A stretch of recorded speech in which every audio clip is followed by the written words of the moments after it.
안녕하세요 여러분, 방구석의 히키남이에요. 네, 요즘 여러분들도 휴가 잘 보내셨는지 궁금합니다.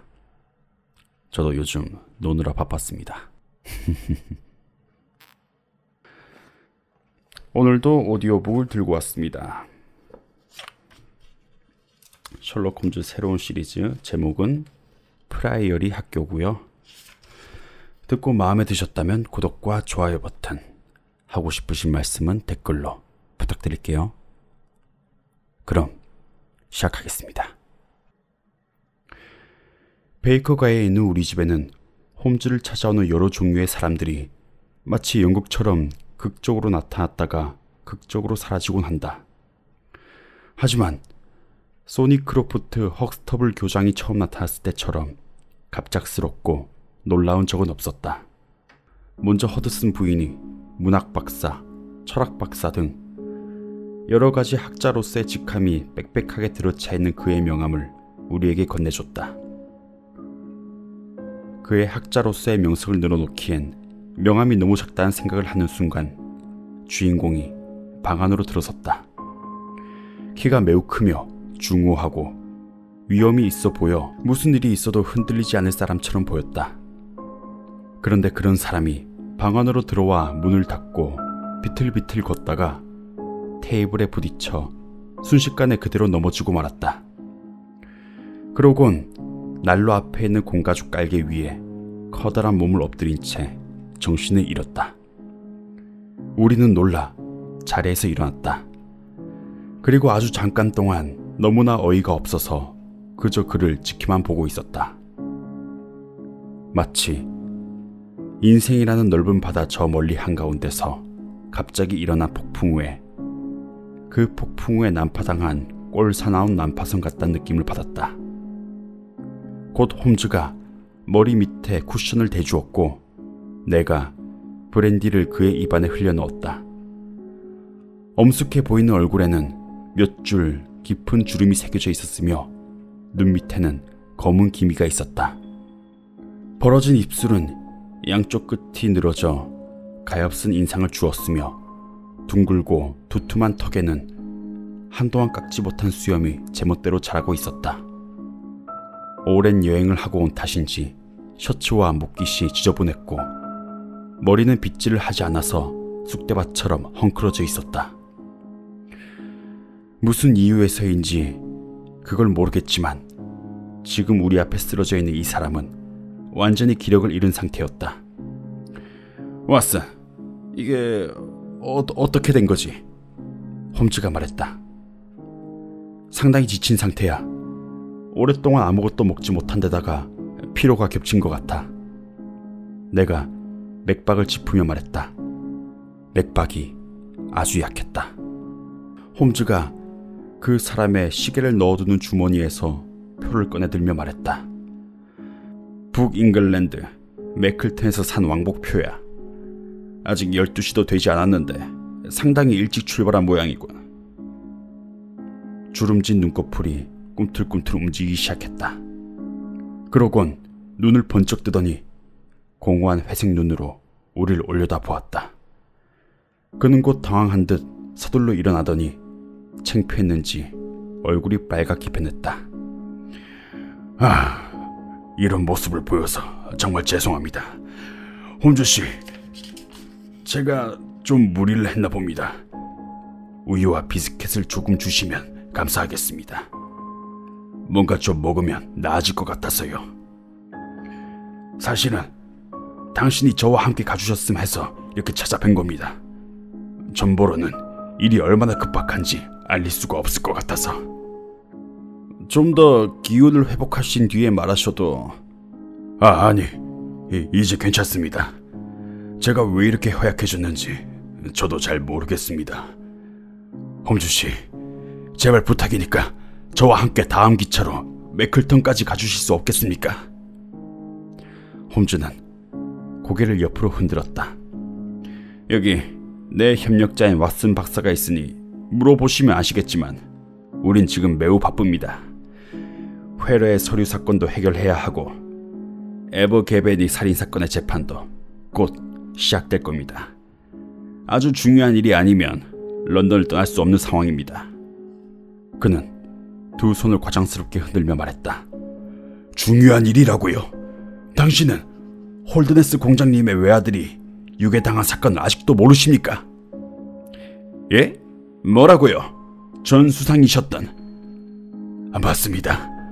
우린 그 사실이 신문에 알려지지 않도록 노력했지만 어제 석간인 글로브지에서 그 기사가 짧게 실렸습니다.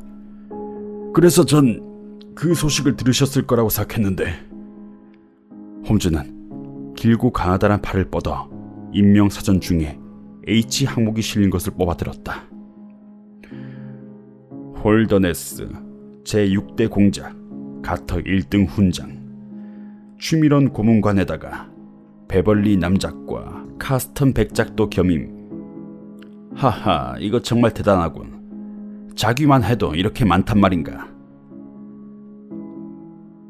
1900년부터 헬람셔 주의 지사, 1888년 찰스 애플도 경의 딸 아디스와 결혼. 상속인은 유일한 아들인 셀타이어 경. 영지는 약 25에이커. 그 외에도 랭커셔와 웨일스의 광산을 소유하고 있음. 주소는 칼던 하우스 테라스. 헬람셔의 홀더네스 저택, 웨일스 벵고르의 캐스톤성. 1872년 해군 장관. 그리고 수상 블라블라블라. 그래, 국왕 폐하께서 아끼시는 귀족 중 한 사람인 것만은 아주 분명하구만. 최고의, 아니 틀림없이 가장 돈이 많은 귀족일 겁니다. 홈즈씨, 전 당신이 자신의 일에 커다란 자부심을 가지고 있다는 것, 사건을 해결하는 기쁨 자체를 위해서 일하고 계시다는 것, 그것도 잘 알고 있습니다. 하지만 굳이 말씀드리자면 공자님께서는 아들이 있는 곳을 알려주는 사람에게는 5,000파운드를, 유괴범의 이름을 알려주는 사람에게는 거기에 1,000파운드를 더 얹어주겠다, 이렇게 말씀하셨습니다. 정말 대귀족다운 말씀이군요. 왓슨, 헉스터블 교장 선생님과 함께 북잉글랜드로 가보기로 할까? 그럼 헉스터블 교장 선생님, 그 우유를 드시고 난 다음에 언제 그 사건이 일어났는지, 사건이 어떻게 밝혀지게 되었는지, 매클턴 가까이에 있는 프라이어리 학교의 헉스터블 교장 선생님은 이 사건과 어떤 관계가 있는지, 왜 이 사건이 일어난 지 사흘이 지났어야 나 같은 사람에게 부탁을 하러 온 건지, 그걸 말씀해 주세요. 우유와 비스킷을 먹고 난 헉스터블 교장의 눈에는 생기가 돌았고 혈색도 좋아졌다. 조금 전과는 달리 힘인 어조로 설명하기 시작했다. 우선 말씀드리고 싶은 것은 프라이어리 학교는 사립학교로 다름 아닌 바로 제가 창립자이자 교장을 맡고 있습니다. 헉스터블의 호라티우스 노트라는 책 이름을 말하면 혹시 저를 아실지도 모르겠습니다. 프라이어리 학교는 영국에서도 제일 강한 학교라고 자신있게 말씀드릴 수 있습니다. 레버스톡 공작, 블랙워터 백작, 캐스카트 손주경 등이 저희를 믿고 각각 자제분들을 맡기셨을 정도입니다. 3주 전에 홀더네스 공작이 비서인 제임스 와일더 씨를 보내 외아들인 열산난 셀타이어 경의 교육을 우리에게 맡기겠다고 했을 때 우린 학교의 최고의 명예라고 생각했습니다. 하지만 그 일이 제 일생을 엉망으로 만들어 버릴 줄은 꿈에도 생각하지 못했습니다. 5월 1일 셀타이어 경이 학교에 도착했습니다. 마침 여름 학기가 시작되는 날이었습니다. 셀타이어 경은 아주 귀여운 소년으로 곧 학교에 적응했습니다. 이런 상황에서 쓸데없이 사실을 숨기는 건 아무런 의미도 없고 이걸 밝힌다고 해도 비난받을 일은 아니라고 생각되어 솔직하게 말씀드리는데 그의 집안은 그리 행복하지 못했습니다. 홀더네스 공작과 부인 사이가 별로 좋지가 않아서 결국엔 별거를 하게 되었고 부인은 지금 프랑스 남부에서 살고 계십니다. 그런 슬픈 일이 벌어진 건 최근의 일인데 셀타이어 경은 어머니를 매우 그리워했다고 합니다. 부인이 홀더네스 저택을 떠난 후부터 완전히 불이 죽어서 우울한 나날을 보냈습니다. 그래서 공장님은 그를 우리에게 보낸 것이었습니다. 학교에 와서 2주일 정도 지나자 셀타이어 경은 그곳 분위기에 완전히 적응한 듯 매우 행복해 보였습니다. 경이 사라진 건 5월 13일입니다. 지난 월요일 밤이었습니다. 그의 방은 3층에 있죠. 그곳에 가려면 다른 소년 둘이 잠자고 있는 커다란 방을 지나야만 했습니다. 그 소년들은 아무것도 보지 못했고 아무런 소리도 듣지 못했다고 했습니다. 그러니까 셀타이어 경이 그곳으로 나가지 않은 것만은 확실합니다. 창문이 열려 있었는데 그곳에는 땅 밑에서부터 자라난 굵직한 담쟁이 동굴이 있습니다. 바닥에 발자국이 찍혀있진 않았지만 그곳이 생각할 수 있는 유일한 출구였습니다. 경이 없어진 걸 안 것은 화요일 7시였습니다. 침대에 누웠던 흔적이 남아있었습니다. 밖에 나갈 때 교복인 검은 상의와 짙은 회색 바지를 차려입고 나간 듯합니다. 방에 누가 들어간 흔적도 없었고 비명이나 실랑이를 벌이는 소리도 전혀 들리지 않았습니다. 큰 방을 쓰고 있는 소년 중에 나이가 좀 많고 소리에 아주 민감한 컨터라는 아이가 있는데 그 아이 말이 아무런 소리도 듣지 못했다고 하는 걸 보면 틀림없는 사실일 겁니다. 셀타이어 경이 사라진 것을 발견한 전 바로 다른 사람들을 살펴봤습니다. 아이들, 선생님, 종업원 모두를요. 그랬더니 사라진 것이 셀타이어 경만이 아니란 사실도 알게 되었습니다. 하이데거라는 독일인 선생님도 없었습니다. 하이데거 선생님의 방도 역시 3층으로 셀타이어 경의 방과 같은 쪽 가장 끝에 있었습니다. 하이데거 선생님도 침대에서 잔 흔적이 남아있었는데 와이셔츠와 양말이 남아있는 것을 보면 선생님은 제대로 채비도 갖추지 못하고 밖으로 나간 듯합니다. 하이데거 선생님도 창을 통해서 담쟁이 동굴을 타고 내려간 듯 창 밑 잔디밭에 발자국이 남아있었습니다. 선생님의 자전거가 잔디밭 옆에 있었는데 그것도 함께 사라졌습니다. 선생님이 우리 학교에 오신 지는 한 2년 정도 지났죠. 굉장한 분의 추천 서류를 들고 오셨는데 워낙 말이 없고 까다로운 분이라서 다른 선생님이나 아이들 사이에서 그다지 인기가 좋지 못했습니다. 어쨌든 화요일 아침 이후로 지금까지 새롭게 안 사실은 없습니다. 오늘이 벌써 목요일인데 사라진 두 사람에 대한 아무런 단서도 알아내지 못했습니다. 물론 곧바로 사람들을 홀리네스 공장님의 집으로 보냈습니다. 학교에서 몇 마일 밖에 떨어지지 않은 곳에 있으니 갑자기 집이 그리워져서 잠깐 돌아갔을지도 모른다는 생각을 했습니다. 하지만 경이 집에 왔던 흔적은 없었습니다. 공장님은 아주 큰 상심에 빠지셨습니다. 저도 걱정과 책임감에 시달리다 보니까 신경 쇠약에 걸려서 여기에 들어오자마자 그런 꼴사나운 모습을 보인 겁니다. 홈즈씨, 이번 사건이야말로 당신이 전력을 기울여 조사하기에 아주 적합한 사건입니다. 제발 부탁드립니다. 이렇게 커다란 사건은 평생에 한 번밖에 오지 않을 겁니다. 셜록 홈즈는 불행한 교장의 말을 한마디도 놓치지 않으려고 가만히 귀를 기울이고 있었다. 찌푸린 양 눈썹 사이에 깊은 주름이 잡혀있는 모습은 말할 것도 없이 이번 사건에 주의를 집중시키고 있다는 사실을 나타내는 것이었다. 그리고 사건을 해결함으로써 얻을 수 있는 커다란 이익이 아니라 사건의 복잡하고 특이한 부분이 홈즈의 호기심을 심히 자극했다는 사실을 나타내는 것이기도 했다. 수첩을 꺼낸 홈즈는 잊어서는 안 된다는 듯이 한두 가지 내용을 적더니 엄격한 어조로 말했다. 당신이 날 빨리 찾아오지 않은 것은 커다란 실수입니다. 덕분에 난 중요한 것들을 전부 잃은 뒤에 수사를 시작하게 생겼으니까요. 가령 담쟁이 동굴이나 잔디만 하더라도 전문가들이 보면 좀 더 많은 것들을 얻을 수 있었을 거예요.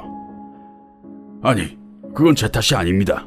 공장님께서 이번 일이 세상에 알려지지 않기를 바란다고 강력하게 주장하셨어요. 가정 문제가 세상에 알려지는 걸 싫어하시니까요. 공장님은 그런 것들을 아주 싫어하십니다. 그래도 경찰에서는 조사를 했겠지요. 네, 조사를 했습니다. 하지만 실망만 더 커져갔습니다. 한 번은 단서가 될 만한 제보가 들어왔습니다. 월요일 아침에 셀타이어 경과 젊은 남자가 근처 역에서 기차를 타는 것을 본 사람이 있었다는 것이었습니다.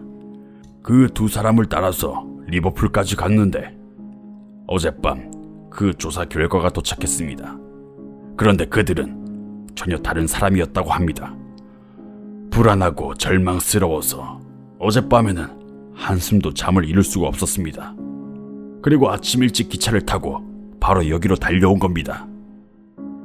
그럼 그 두 사람을 쫓는 동안 경찰에서는 부근에 대한 조사를 아주 소홀히 했겠군요. 네, 거의 수사를 중단한 상태였습니다. 그렇다면 사흘을 허송세월했다는 얘기군요. 정말 안타까운 일입니다. 저도 그렇게 생각합니다. 당신 말이 맞아요. 그래도 어떻게든 사건을 해결해야겠지요. 기꺼이 도와드리도록 하죠. 한 가지 묻겠는데 행방불명된 셀타이어 경과 독일인 선생님 사이에서 어떤 연결고리는 없었나요? 네, 전혀 없었습니다. 그 선생님이 맡은 반에 소년이 있는 건 아닌가요? 아닙니다. 제가 알기로 두 사람은 서로 말을 한 적도 없을 겁니다. 하하, 그거 참 이상하군요. 그럼 셀타이어 경도 자전거를 가지고 있었나요? 아니요. 다른 자전거가 없어지진 않았습니까? 네. 틀림없죠. 틀림없습니다. 아하, 알겠습니다. 설마 그 독일인 선생님이 한밤중에 셀타이어 경을 옆구리에 끼고 자전거로 모습을 감췄다고 생각하는 건 아니겠죠? 물론 그런 생각을 해본 적도 없습니다. 그럼 자전거에 대해선 어떻게 생각하시죠? 자전거는 우리를 혼란스럽게 만들기 위한 속임수가 아니었을까요? 어딘가에 숨겨놓고 두 사람은 걸어서 도망친 것 같습니다. 그럴지도 모르죠. 하지만 속임수라고 생각하기에는 너무 유치한 방법이 아닙니까? 그 창고 안에는 다른 자전거도 함께 들어있었나요? 한 5-6개 정도 있습니다. 자전거로 도망간 것처럼 보이고 싶다면 자전거 2대를 숨기지 않았을까요? 그렇군요. 그 말이 맞는 것 같습니다. 당연히 그랬을 겁니다. 그러니까 속임수라고 볼 수는 없을 것 같아요. 하지만 이번 사건의 수사를 위한 중요한 출발점인 것만은 틀림이 없습니다.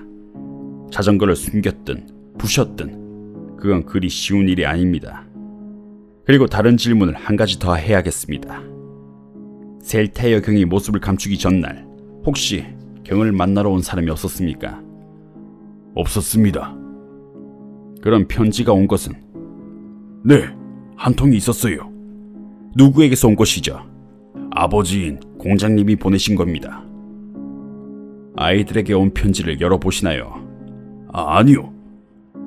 열어보지 않으셨다면 공자께서 온 편지라는 걸 어떻게 하셨습니까? 봉투에 문장이 찍혀 있었습니다. 그리고 글자도 공장님의 특징이 잘 드러난 반듯한 글자였습니다. 무엇보다도 공장님께서도 경에게 편지를 쓴 일을 기억하고 계십니다. 그 편지 전에는 언제 또 편지가 왔었나요? 아마 며칠 동안 오지 않았던 것 같습니다. 프랑스에서도 편지가 오나요? 아니요. 한 번도 온 적이 없습니다. 내가 왜 이런 질문을 하는지 물론 잘 알고 계시겠죠. 셀타이어 경은 억지로 끌려갔거나 자신의 의지로 도망친 겁니다. 후자의 경우에 아직 어린 경이 도망친 것이라면 밖에서 누군가가 경의 마음을 움직인 사람이 있었을 겁니다. 아무도 찾아온 사람이 없었다면 편지로 마음을 움직인 것이라고 봐야겠죠. 그래서 편지를 보낸 사람이 누구인지 물어본 겁니다. 죄송하지만 그 일에 대해선 도움을 드릴 수가 없을 것 같습니다. 제가 알고 있기로 셀타이어 경이 편지를 주고받은 사람은 공장님밖에 없으니까요. 공자께서 소년이 사라지기 전날 편지를 보냈다고 했죠. 소년은 공장님과 사이가 좋습니까? 교장이 긴장한 듯한 목소리로 말했다. 공장님은 그 누구와도 친하게 지내시는 분이 아닙니다. 그분은 훨씬 더 커다란 사회 문제에 있어서 모든 관심을 쏟고 계시기 때문에 우리 같은 보통 사람들과는 조금 감정이 다릅니다. 그래도 셀타이어 경에게는 공장님 나름대로 다정한 모습을 보인 것 같습니다. 하지만 셀타이어 경은 어머님을 더 따랐겠죠. 그렇습니다. 경이 그런 말을 하던가요? 아니요. 그럼 공작은 그런 말씀을 하실 분이 아닙니다.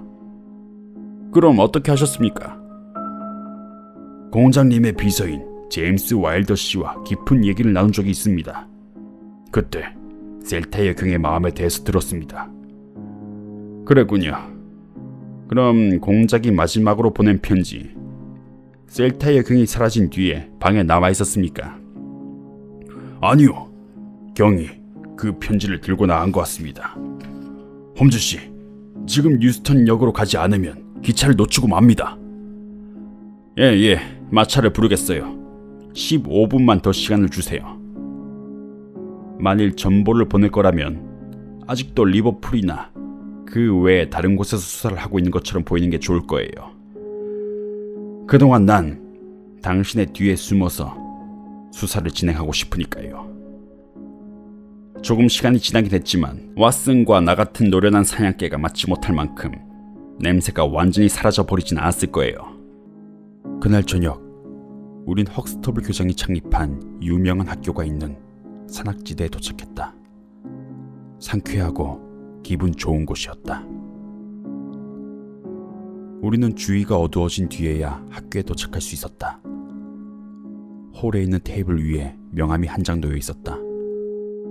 그리고 우리를 맞으러 나온 집사가 교장의 귀에 대고 무엇인가 속삭이자 안 그래도 기운이 없어 보이던 교장이 불안한 표정으로 우리를 돌아보며 말했다. 공장님이 오셨다고 합니다. 공장님과 비서인 와일더 씨가 서재에 계신답니다. 우선 가서 공장님께 당신들을 소개하도록 하겠습니다. 난 사진을 통해 예전부터 이 유명한 정치가의 얼굴을 잘 알고 있었다. 그런데 직접 만나보니까 사진과는 매우 달랐다. 키가 크고 당당한 풍채를 가진 사람으로 복장도 더할 나위 없이 단정했다. 길고 갸름한 얼굴은 매우 까다로운 사람이란 인상을 주었으며 코가 이상할 정도로 길게 휘어져 있었다. 얼굴은 죽은 사람처럼 새하얗게 질려 있었기 때문에 시계줄이 번쩍이는 하얀 조끼의 가슴까지 길게 늘어선 새빨간 수염과 대조를 이루어서 한층 더 눈에 띄었다. 이렇게 풍채가 당당한 사람이 헉스터블 교장 서재의 난로 앞에, 그 앞에 깔아놓은 카펫 한가운데 서서 방으로 들어선 우리를 가만히 바라보았다. 그 옆에 젊은 남자가 서 있었는데 그가 바로 개인 비서인 와일더일 것이다. 그 젊은 남자는 신경질적이고 민첩해 보였으며 체구가 크지 않았다. 그의 푸른 눈은 매우 영리해 보였으며 매우 눈치가 빠른 사람 같았다. 우리가 들어서자마자 와일더가 날카롭고 또렷한 목소리로 말을 꺼냈다. 헉스터블 교장 선생님, 오늘 아침에 왔었는데 이미 런던으로 떠나셨다고 하더군요. 듣자 하니까 홈즈 씨에게 사건을 의뢰하러 가셨다고 하던데 그 얘기를 듣고 공장님께선 매우 놀라셨습니다. 교장 선생님께서 공장님과 상의하지도 않고 그런 일을 하시다니요. 그게 경찰의 수사가 무의로 끝났단 말을 듣고. 공장님은 아직 경찰의 수사가 무의로 끝났다고는 생각하지 않으십니다. 하지만 와일더 씨, 교장 선생님, 이 사건이 세상에 알려지는 것을 공장님께서는 매우 꺼려하신다는 걸 잘 알고 계시겠죠. 공장님께서는 꼭 필요한 사람들에게만 이 사건을 알리고 싶어 합니다. 당황한 기색이 역력한 교장이 황급히 말했다. 죄송합니다. 이번 일은 없었던 것으로 하겠습니다. 내일 아침 기차로 홈즈 씨를 런던으로 돌려보내겠습니다. 아니요. 그건 좀 어렵겠는데요, 교장 선생님.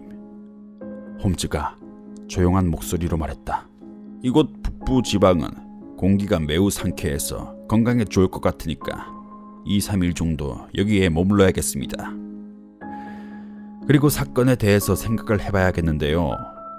숙소는 여기도 상관없고 마을의 여관이어도 상관이 없습니다. 교장 선생님이 정해주는 곳에서 묵도록 하죠. 가엾은 교장은 어떻게 해야 할지 몰라 망설이고 있었는데 붉은 수염의 공작이 그런 그를 구해주었다.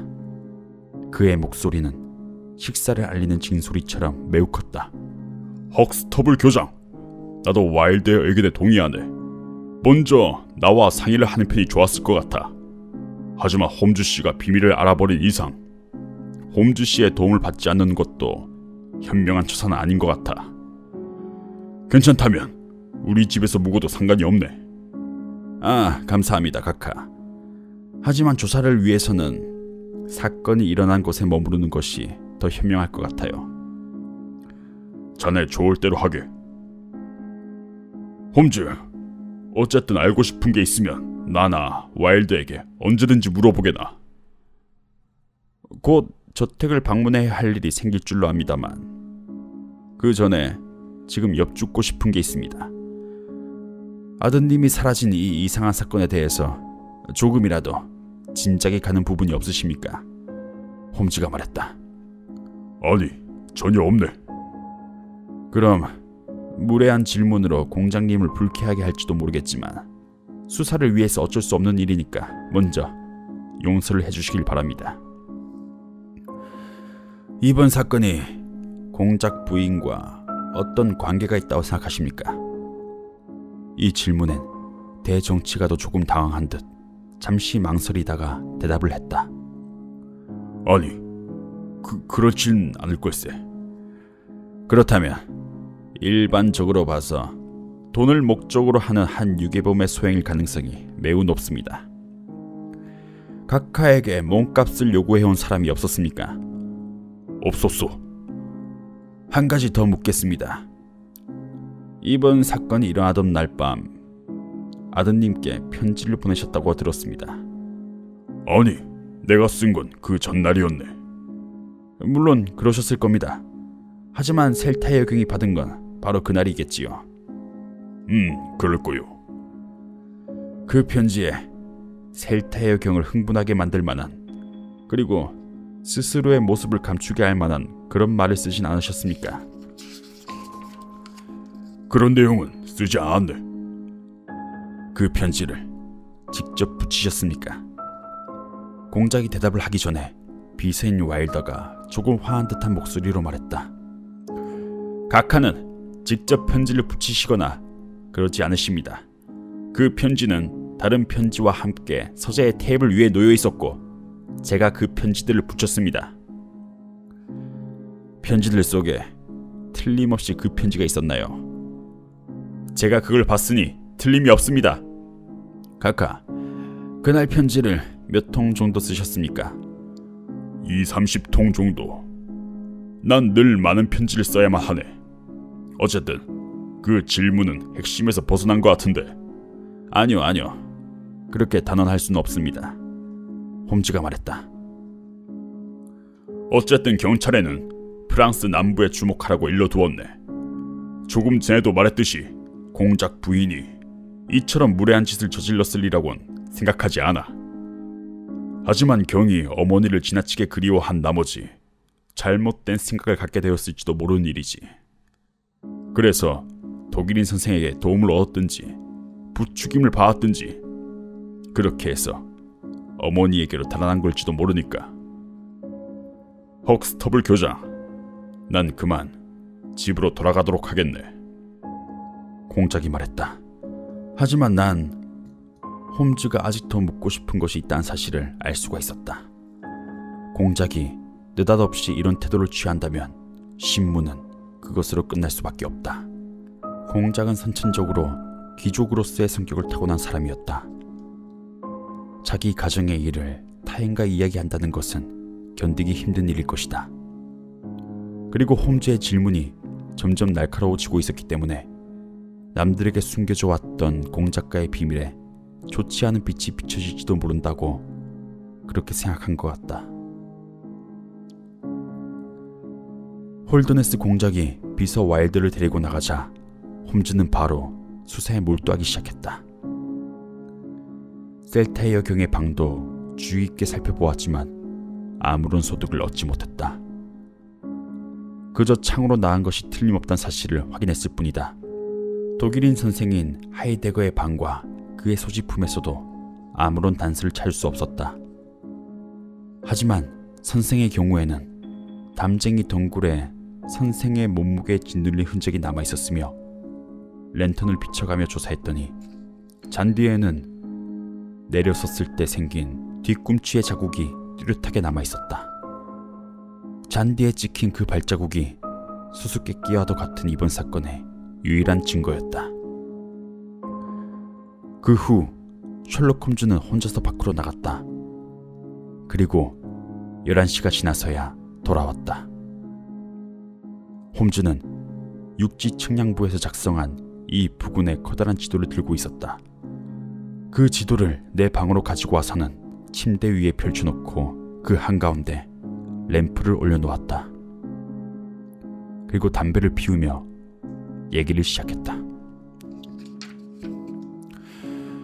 왓슨, 이번 사건이 점점 마음에 들기 시작했네.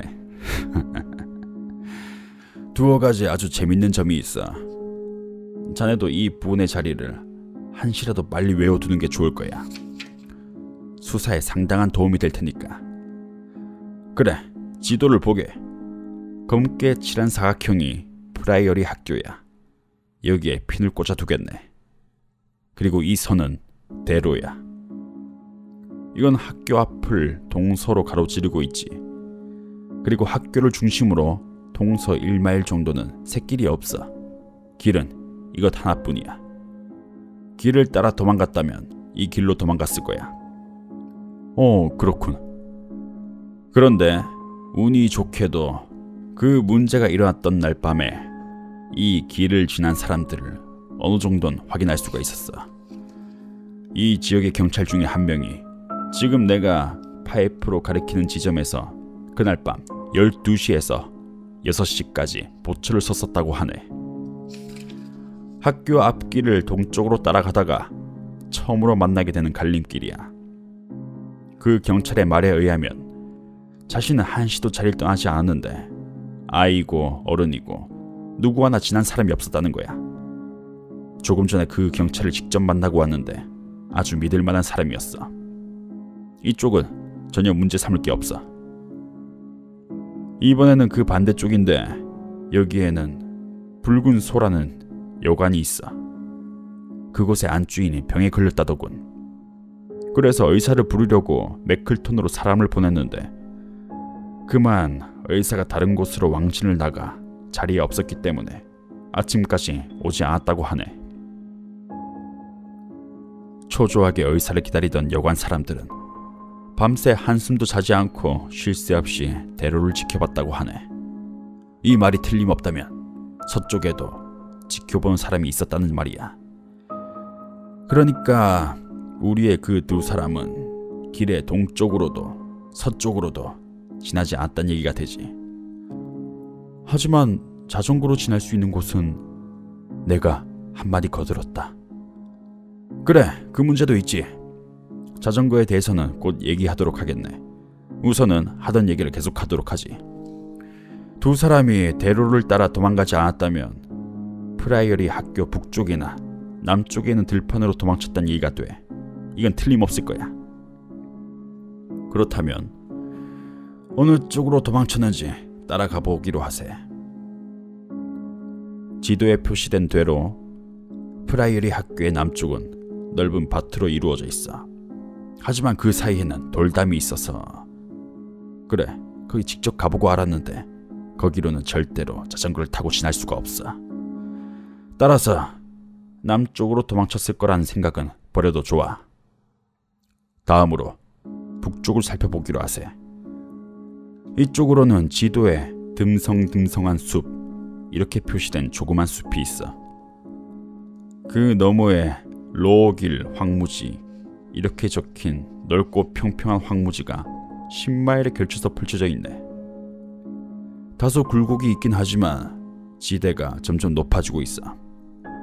이 황무지의 끝, 바로 여기에 홀드네스 저택이 있어. 도로를 따라 돌아가며 10마일이지만 황무지를 가로질러 가면 6마일밖에 되지 않아. 이 황무지는 이상할 정도로 아무도 살고 있지 않은 그런 평원이야. 두어 군데 농가에서 좁은 땅을 빌려서 양이나 소를 기르고 있을 뿐이지. 그 외에 체스터필드 대로에 이르기까지 이곳에 살고 있는 것이라곤 새떼나 도요새뿐이야. 체스터필드 대로까지 나가면 교회도 있고 조그만 집도 두어 채 있고 여관도 있어. 그리고 그 너머에는 험한 언덕이지. 그러니까 우리들이 조사해봐야 할 곳은 틀림없이 북쪽일 거야. 내가 항변했다. 하지만 자전거로 지낼 수 있는 곳은... 홈즈가 답답하다는 듯이 말했다. 알고 있다고. 하지만 자전거를 잘 타는 사람이라면 잘 뚫린 길이 아니어도 상관없다고. 황무지에는 좁은 길이 여러 갈래로 나 있고 그날은 보름이었어. 응? 지금 이게 무슨 소리야? 그 순간 문을 두드리는 소리가 들렸다. 그리고 뒤이어서 헉스터블 교장이 방 안으로 들어왔다. 교장은 모자의 챙에 하얀 산 모양이 찍힌 파란 크리켓 모자를 들고 있었다. 헉스터블 교장이 기쁘다는 듯이 외쳤다. 드디어 단서를 찾았어요. 신이시여. 드디어 아이의 행방을 알아냈습니다. 이건 셀타의 경의 모자입니다. 어디서 발견했나요? 화요일까지 황무지에서 야영하던 집시들의 짐차 속에서 이게 나왔습니다. 경찰들이 이 부근에 어슬렁거리던 집시들의 행방을 쫓고 있었는데 어제 그들을 찾았다고 합니다. 그리고 짐차를 조사해봤더니 이게 나왔다고 합니다. 그래. 집시들은 뭐라고 했습니까? 둘러대기도 하고 거짓말을 하기도 하고 화요일 아침에 황무지에서 주웠다고 합니다. 녀석들이 틀림없이 경이 있는 곳을 알 겁니다. 이제 됐습니다. 녀석들을 유치장에 가뒀다고 합니다. 법의 힘이나 공장님의 재력이 녀석들이 알고 있는 사실을 말하게 만들 겁니다. 헉스터블 교장이 나가자 홈즈가 말했다. 그건 그렇고 적어도 우리가 희망을 걸 수 있는 게 북쪽 황무지일 것이란 내 추리가 옳다는 사실이 증명된 셈이야. 경찰은 틀림없이 집시를 잡아들임으로 해서 사건을 해결할 수 있을 거라고 생각하고 다른 수사를 하려 들지 않을 걸세. 왓슨, 이 지도를 다시 한번 보게나. 황무지에는 수로가 있어. 이 표시가 바로 그거야. 홀더네스 저택과 프라이어리 학교 사이에는 특히 습지가 많아. 이 습지에 가면 어떤 흔적을 발견할 가능성이 아주 높아. 내일 아침 일찍 자네를 깨울 테니까 우리 둘이서 이 수수께끼를 풀 수 있을지 한번 도전해 보도록 하세. 이렇게 말하며 홈즈는 빙그레 미소를 지어 보였다.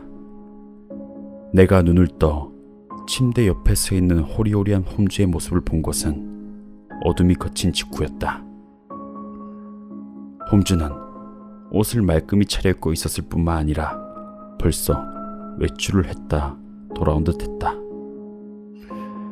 잔디밭과 자전거를 두는 창고를 살펴보고 왔어. 그리고 듬성듬성한 숲도 한 바퀴 둘러보고. 자, 왓슨, 옆방에 코코아가 준비되어 있네.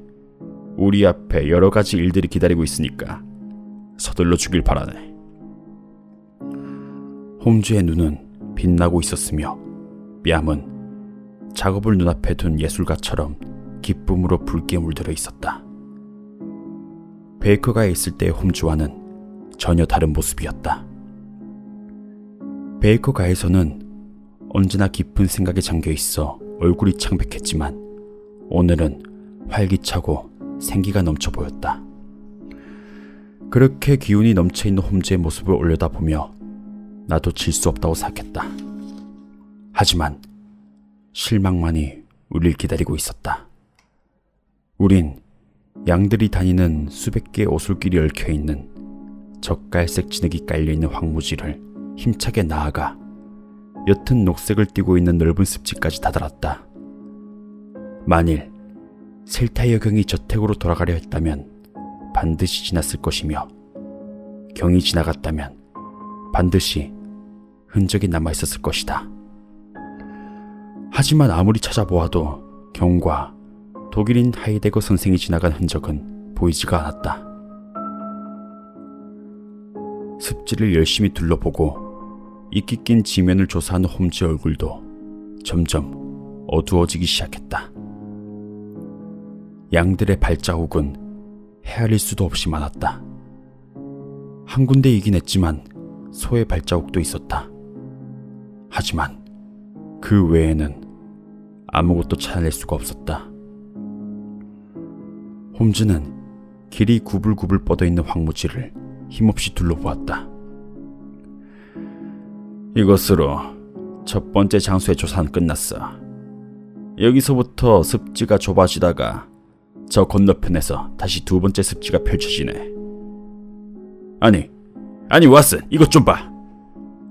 좁고 검은 리본처럼 생긴 오솔길로 나서자 그 중앙에 있는 축축한 흙 위에 자전거의 바퀴 자국이 뚜렷하게 남아있었다. 찾았어! 드디어 찾았다고!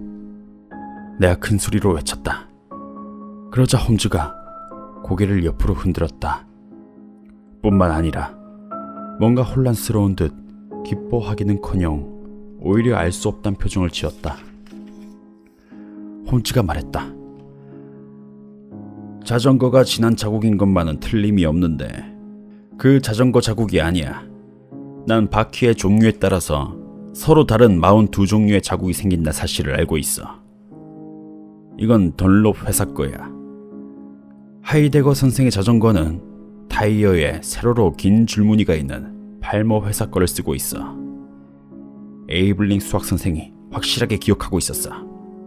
그러니까 이건 하이데거 선생의 자전거가 아니야. 그럼 셀타이어 경의 것일까?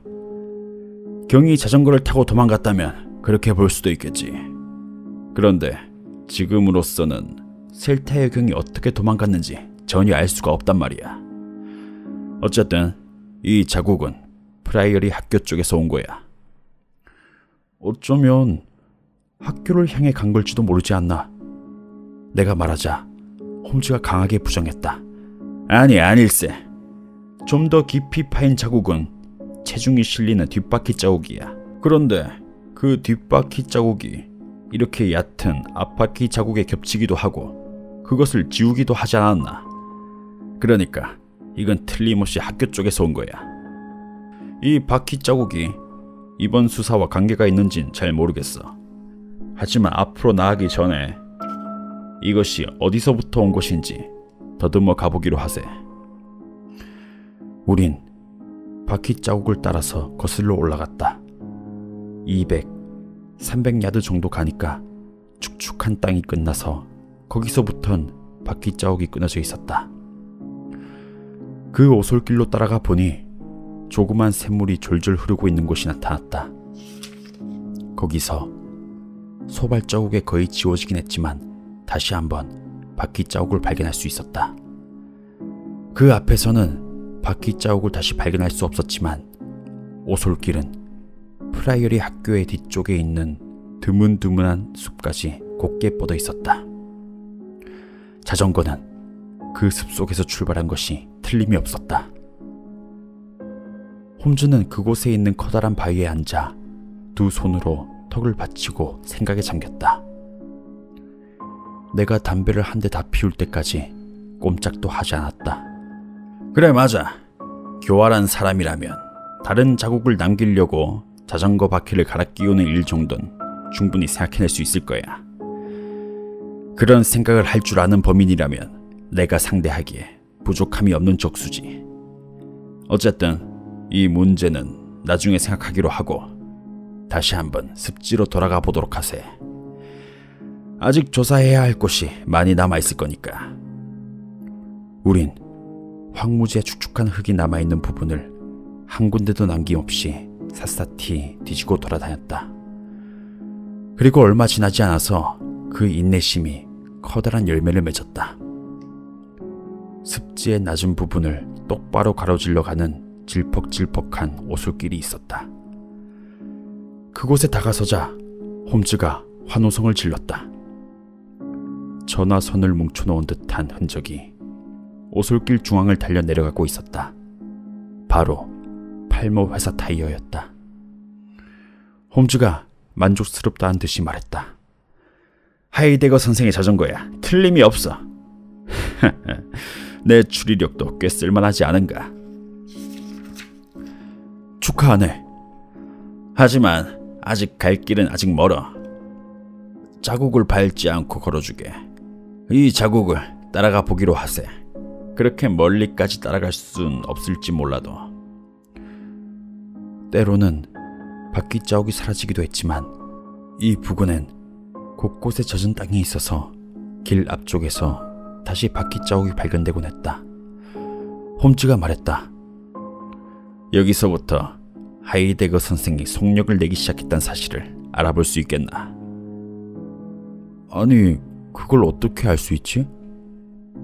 저 자국을 잘 살펴보길 바라네. 앞뒤 바퀴 자국이 전부 뚜렷하게 찍혀있지. 그런데 두 개의 깊이가 거의 같아. 이건 속력을 내기 위해서 핸들 쪽에 체중을 실었기 때문이지. 어우, 여기서 한번 넘어졌겠는데. 거기서부터 몇 야드 앞쪽으로 양쪽으로 넓게 불규칙적으로 흔들린 바퀴 자국이 이어졌다. 그리고 발자국이 두 개 이어지더니 그 앞으로 다시 바퀴 자국이 이어졌다. 내가 말했다. 옆으로 미끄러졌구만. 홈즈가 꺾어진 채 짓밟힌 흔적이 있는 가시 금작화 가시를 주었다. 놀랍게도 가시 금작화의 노란 꽃이 붉게 물들어 있었다. 자세히 살펴보니까 오솔길과 히스 덤불 사이에도 검붉게 굳어버린 피가 묻어 있었다. 홈즈가 외쳤다. 안 돼, 왓슨, 조심해. 쓸데없는 발자국을 남겨선 안 돼.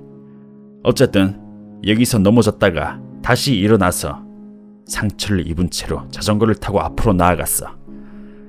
다른 사람의 발자국은 없으니까 이 옆길에 있는 소 발자국 외에는 쇳불에 받치기라도 한 걸까? 아니야. 그럴 리는 없겠군. 다른 발자국은 전혀 없으니까. 왓슨, 앞으로 더 가보기로 하세. 피와 바퀴 자국을 따라간다면 이번엔 절대로 놓치지 않을 거야. 조사는 그리 오래 계속되지 않았다. 바퀴 자국은 축축하게 젖어서 빛나고 있는 오솔길 위에서 이상하게 곡선을 그리기 시작했다. 순간 앞쪽에 있는 가시 금작화의 무성한 숲을 속에서 무엇인가 금속이 빛나고 있는 것이 눈에 들어왔다. 끌어내 보니 팔머제 타이어가 달린 자전거로 한쪽 페달이 휘어져 있었다. 그런데 그보다 더 끔찍한 것은 자전거 앞부분이 완전히 피범벅이란 사실이었다. 주위를 둘러보니 숲풀 반대편에 구두 한 짝이 빠져나와 있었다.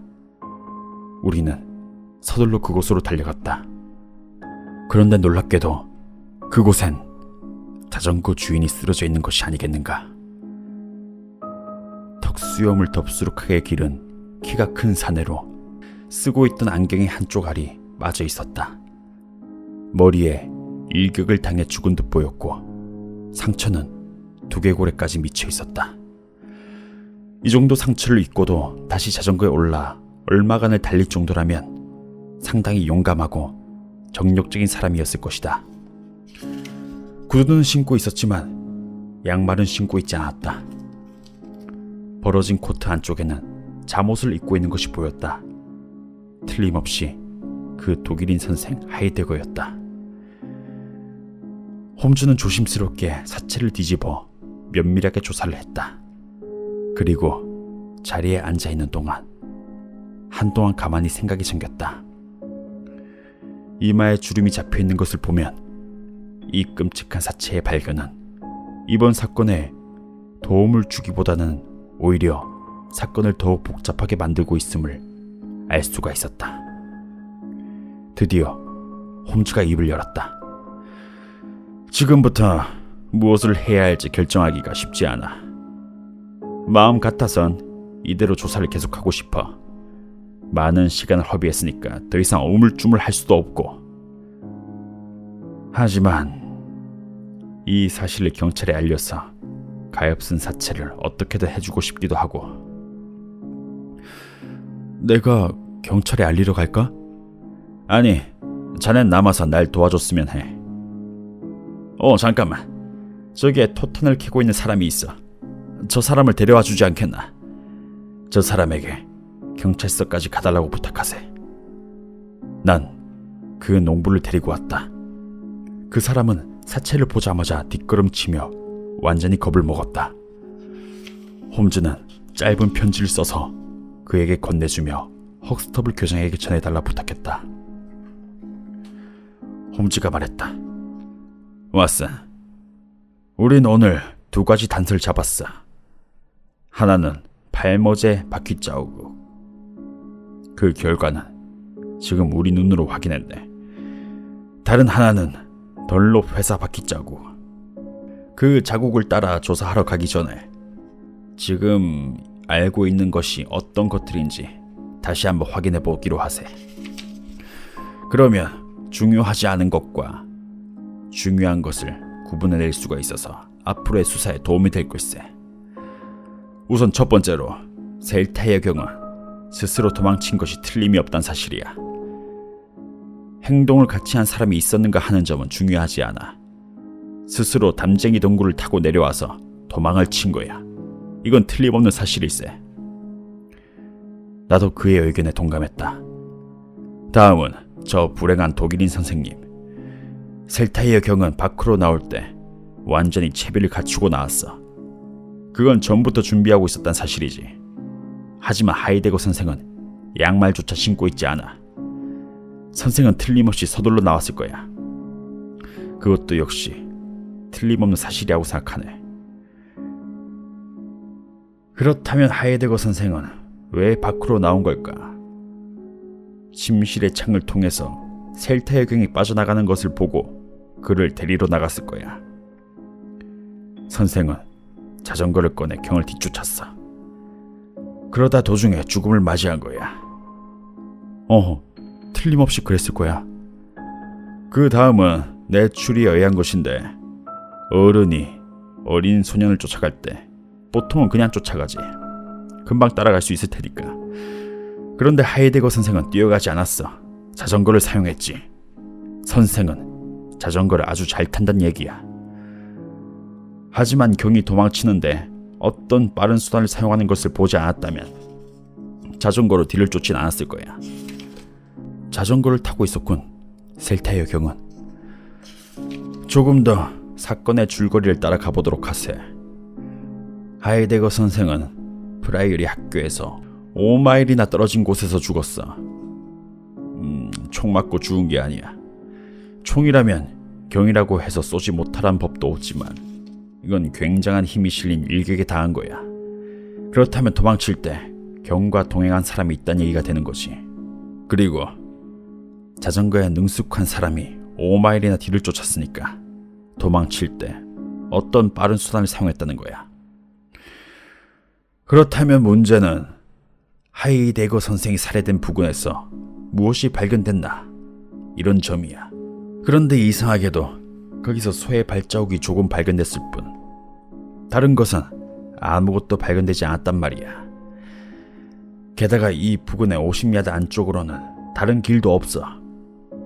그것은 다른 한 대의 자전거도 하이데거 선생의 살해와는 관계가 없다는 사실을 말해주고 있는 법이지. 그렇다고 해서 사람의 발자국이 남아있는 것도 아니고. 홈즈, 그건 있을 수 없는 얘기야. 내가 외쳤다. 바로 맞췄네. 있을 수 없는 얘기지. 그러니까 내 얘기 어딘가에 잘못된 부분이 있을 거야. 자넨 그 사실을 깨달았네. 그렇다면 어디가 잘못된 걸까? 자전거에 떨어지면서 두개골을 부딪힌 게 아닐까? 아니, 왓슨. 이렇게 돌멩이조차 찾아보기 힘든 황무지에서. 더 이상은 나도 잘 모르겠어. 에휴, 왓슨. 우린 더 어려운 문제도 해결해 왔다고. 실마리가 될 만한 것들은 아직 많이 남아있어. 문제는 그것을 얼마나 잘 활용하느냐, 바로 이거지. 팔모제 바퀴 자욱은 활용할 대로 활용했으니까 이번엔 덜롭 회사 타이어에서 무엇을 이끌어낼 수 있을지 한번 해보기로 하세. 이번엔 덜롭 회사 바퀴 자국을 따라 학교와는 반대편으로 가보았다. 황무지는 완만한 경사를 이루며 조금씩 높아지고 있었다. 수로에서 점점 멀어지며 히스가 무성한 고지대에 이르렀기에 바퀴 자국이 자주 사라져 거기서 무엇인가 이끌어내기란 점점 더 어려웠다. 결국 바퀴 자국은 완전히 끊겨버리고 말았지만 그 지점에서 주위를 둘러보니 갈 수 있는 곳은 두 군데였다. 왼쪽 대각선으로는 2-3마일 정도 떨어진 곳에 홀드네스 저택에 당당하게 솟아오른 답이 있었다. 오른쪽 대각선으로는 회색의 낮은 집들이 몇 채 모여있는 부락이 있었다. 그 부락이 있는 곳에 체스터필드 대로가 있을 터였다. 대각선 오른쪽에 있는 마을로 걸어가 문 위에서 싸움을 하고 있는 두 개의 그림이 그려져 있는 지저분한 여관 가까이에 갔을 때 홈즈가 갑자기 앗! 하는 외침과 함께 비틀거리며 내 어깨를 잡았다. 홈즈는 종종 발목을 심하게 삐는 경우가 있는데 그러면 제 아무리 등치가 큰 사람이라도 어떻게 해볼 도리가 없었다. 홈즈는 다리를 절룩이며 여관 입구까지 갔다. 문 앞에서 작고 뚱뚱하며 피부가 가무잡잡한 나이 지긋해 보이는 사람이 검은 도기로 만든 파이프로 담배를 피우고 있었다. 홈즈가 말했다. 안녕하세요, 루빈 헤이즈 씨. 누구시더라? 내 이름은 어떻게 알고 있는 거요? 그 사람은 음흉한 눈빛으로 우릴 경계하듯 흘겨보았다. 당신 머리 위 간판에 이 여관 주인의 이름이 적혀 있지 않습니까?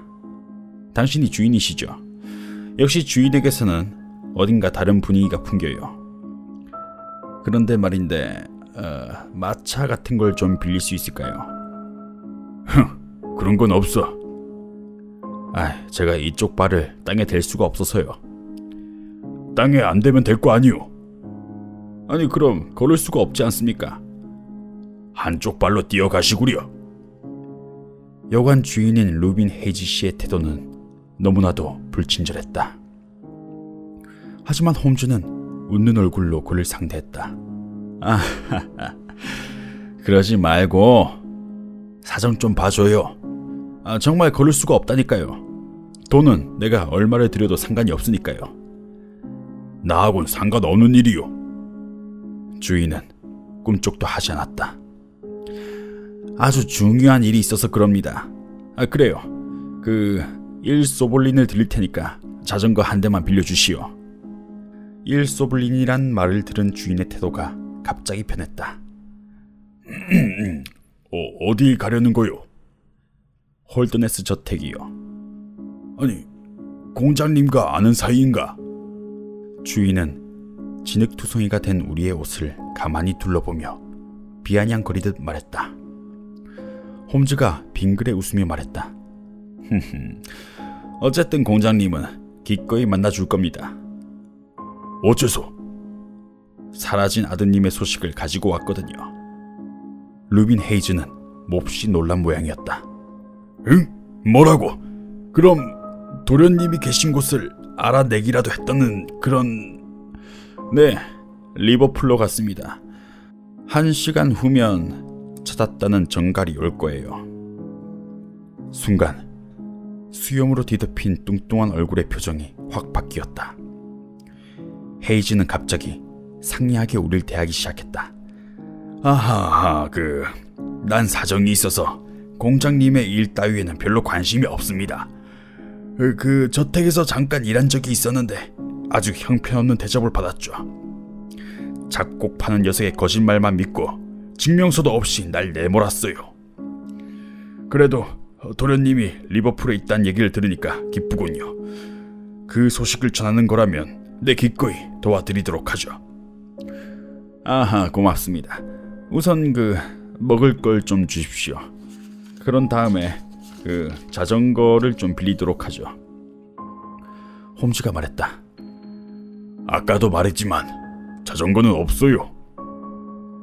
홈즈가 다시 소블린 금화에 대한 얘기를 했다.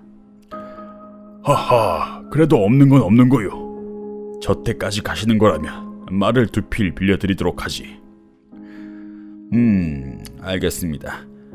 우선은 뭐 좀 먹고 난 뒤에 그렇게 얘기하도록 하죠. 홈즈가 말했다. 바닥에 돌을 깔아놓은 부엌으로 안내되어 우리 둘만이 남게 되자 놀랍게도 민 줄 알았던 홈즈의 발목이 깨끗하게 나와버렸다. 서서히 땅거미가 내려앉기 시작했다. 아침부터 아무것도 먹지 않았기 때문에 식사를 하는데 시간이 좀 걸렸다. 홈즈는 생각에 잠겨 있었다. 한두 번 창가로 가서 밖을 가만히 내려다 보았다. 창밖으로는 지저분한 정원이 보였다. 건너편 구석에 대장간이 있었고 그곳에서 꾀재재한 소년이 일을 하고 있었다.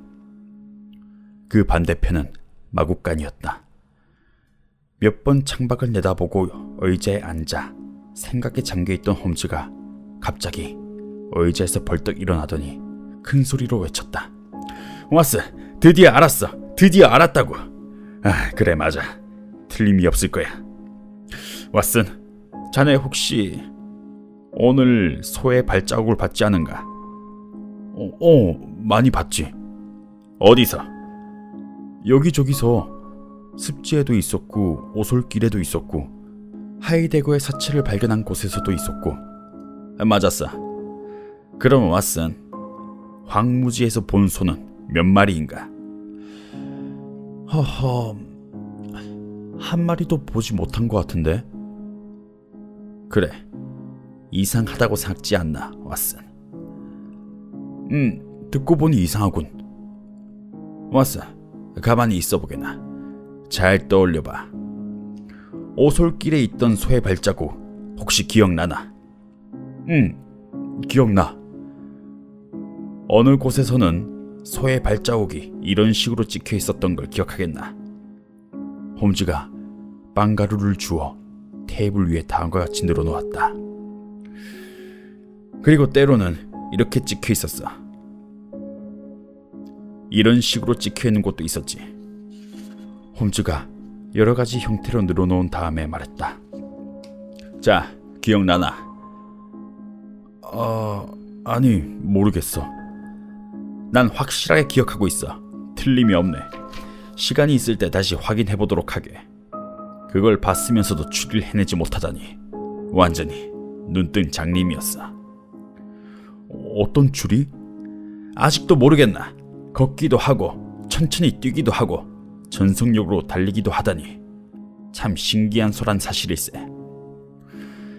그런 속임수를 이런 시골의 여관 주인이 생각해냈을 리가 없어. 어쨌든 저 대장간의 소년 외에는 아무도 없는 것 같아. 나가서 뭐가 있나 한번 살펴보기로 하세. 허물어져 가는 마구간에는 손질을 제대로 해주지 않아 털이 거친 말이 2필이 있었다. 그중 한 말의 뒷다리를 들어 가만히 살펴보던 홈즈는 갑자기 소리를 내서 웃기 시작했다. 낡은 편자인데 얼마 전에 이 말의 다리에 박았구만. 못이 새 것이야. 이건 걸작에 들만한 사건일세. 정원을 가로질러서 대장간으로 한번 가보세. 대장간에는 소년이 우리를 아랑곳하지 않고 일을 하고 있었다. 홈즈의 눈이 날카롭게 주위에 널려있는 철제와 목재 사이를 훑어보고 있었다. 그런데 뒤쪽에서 갑자기 발소리가 들리더니 여관 주인이 모습을 나타냈다. 찌푸린 눈썹, 둥그렇게 뜬 눈, 노여움으로 붉어진 얼굴이 꿈틀꿈틀 경련을 일으키고 있었다. 헤이즈가 끝에 금속을 댄 짧은 지팡이를 들고 험악한 얼굴로 우리에게 다가왔을 때는 나도 모르게 주머니에 있는 권총으로 손을 가져갔을 정도였다. 헤이즈가 외쳤다. 이 더러운 스파이 녀석! 여기서 뭐하는 거야? 아, 루빈 헤이즈 씨, 봐서는 안 될 비밀이라도 있는 겁니까? 홈즈가 비꼬듯이 말했다. 당황한 헤이즈가 애써 분노를 억누르기 시작했다. 곧 마음에도 없는 웃음을 억지로 지어 보였는데 그 얼굴이 화났을 때보다 더욱 섬뜩하게 느껴졌다. 대장간이 보고 싶다면 얼마든지 기꺼이 보여드릴 수 있어. 하지만 허락도 없이 돌아다니는 걸 난 별로 좋아하지 않소.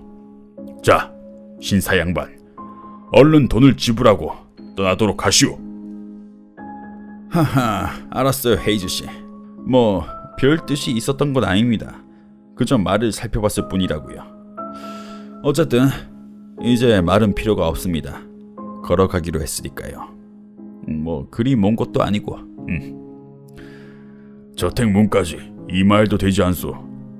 저 길을 따라서 왼쪽으로 가면 됩니다. 우리가 밖으로 나설 때까지 헤이즈는 한시도 우리에게서 시선을 떼지 않았다. 하지만 우린 그렇게 멀리 가지 않았다. 길이 꺾여 헤이즈가 보이지 않게 되자 홈즈가 바로 멈춰섰기 때문이다. 우리가 숨바꼭질을 하는 술래라면 여관에 있는 동안에는 숨어있는 아이 가까이 있을 수 있었어. 하지만 저기서 멀리 떨어질수록 아이에게서 멀어지네. 난 여기서 더 멀리 가진 않을 거야. 이봐, 홈즈. 저 루빈 헤이즈란 사람 모든 사실을 알고 있는 것 같아. 지금까지 본 사람 중에 가장 나쁜 녀석이야. 내가 말했다. 오, 자네도 그런 인상을 받았나? 말도 있고 대장간도 있어. 틀림없이 재밌는 곳이야. 투개 여관으로 눈치채지 못하게 다시 한번 가보도록 하세.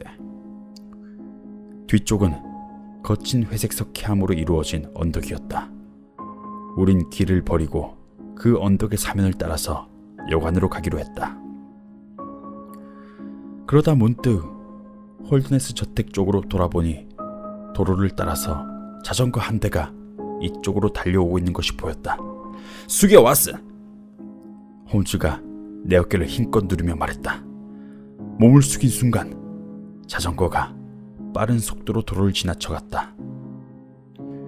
무럭무럭 피어오르는 흙먼지 속으로 자전거를 타고 가는 사내의 흥분된 창백한 얼굴을 똑똑히 볼 수 있었다. 그는 어젯밤에 만났던 제임스 와일더였다. 어제와는 달리 입을 벌리고 전방을 노려보며 공포에 넘친 표정을 짓고 있었다. 공작의 비서야. 왓슨, 저자가 무슨 짓을 하는지 한번 보러 가세. 홈즈가 이렇게 말했다. 우린 바위 사이로 기듯이 전진해 여관 입구가 보이는 곳까지 이르렀다. 와일드의 자전거는 입구 옆에 벽에 기대 세워졌다. 여관 근처에 사람의 모습은 보이지 않았으며 어느 창에도 인기척이 느껴지지 않았다. 태양은 홀더네스 저택의 높은 탑 뒤로 저물었으며 땅거미가 깔려 있었다. 그 어둠 속에서 갑자기 불빛 2개가 밝혀졌다. 마구간 쪽이었는데 마차 옆을 밝히는 등불 같았다. 뒤이어서 말의 울음소리가 들리더니 마차 한 대가 도로로 나왔다. 그러더니 체스터필드를 향해 미친 듯이 달리기 시작했다. 왓슨, 저걸 어떻게 생각하나? 홈즈가 속삭였다. 꼭 도망치는 사람 같아. 보기에 저 마차는 남자 한 명밖에 타고 있지 않은 것 같아. 그래, 어쨌든 제임스 와일더가 아닌 것만은 확실해. 그 사람은 문 앞에 서 있으니까. 와일더는 여관 문을 통해 쏟아져 나오는 사각형의 노란 불빛을 받으며 거뭇거뭇한 그림자로 서 있었다. 그는 목을 길게 빼고 밖의 어둠을 가만히 지켜보았다. 누군가 사람을 기다리고 있는 것 같았다. 아니나 다를까 잠시 후에 길에서 발소리가 들리더니 또 다른 사람이 모습을 나타냈다.